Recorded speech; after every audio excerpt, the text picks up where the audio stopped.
Now, President Trump is scheduled to address the UN General Assembly here in New York City within approximately the 9 a.m. hour. And his address comes as France has joined a growing list of U.S. allies formally recognizing Palestinian statehood.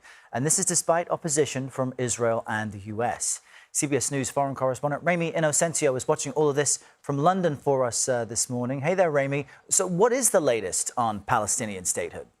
Yeah, Errol, well, since Sunday, we've got 10 new countries, all Western nations and all at least traditional American allies who have announced or confirmed their recognition of a state of Palestine. And that brings the total to 153 of the world's nearly 200 countries. I spoke to the top Palestinian diplomat to the UK here, and he told me President Trump has to live up to his commitment to bring peace to the region. Celebrating formal recognition by the United Kingdom, the state of Palestine's de facto ambassador in London, Hussam Zomlot. Palestine exists.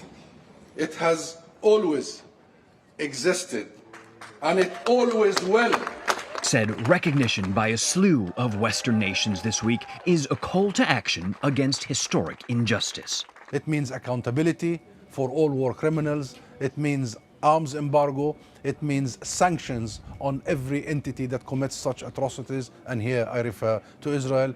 You are giving a huge reward to terrorism, said Israel's Prime Minister Benjamin Netanyahu, as an Israeli airstrike reduced another apartment block in Gaza City to rubble. The parents of 5-year-old Noor Dalul found her. She died moments later. The reality for Palestinians and Israelis like Udi Goren, whose cousin's body is still in Gaza, recognition means no change on the ground.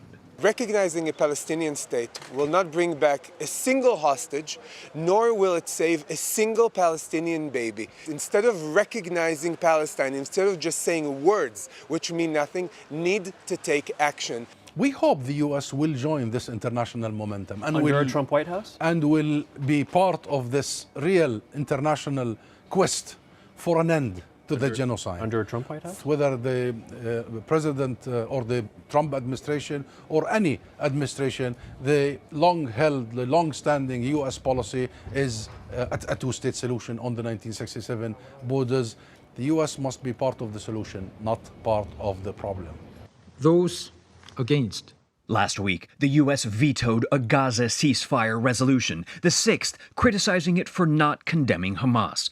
Over decades of support of Israel, Washington has vetoed dozens of UN resolutions linked to Palestinian sovereignty or statehood. I've had the opportunity to meet President Trump several times, and he always repeated that he is a man of peace. He wants to be the one who makes peace. He wants to be the one who finally reach a peace agreement in Palestine. And do you believe him? I want him to stick to that promise. And I think doing that requires an immediate intervention to stop the genocide. It's under his watch. And Israeli officials deny that there is any intent to commit genocide in Gaza, Errol. And they say that their military actions comply with international law. As you said, in just hours, President Trump will address the UN General Assembly. We may hear his first reaction to this wave of countries recognizing a state of Palestine.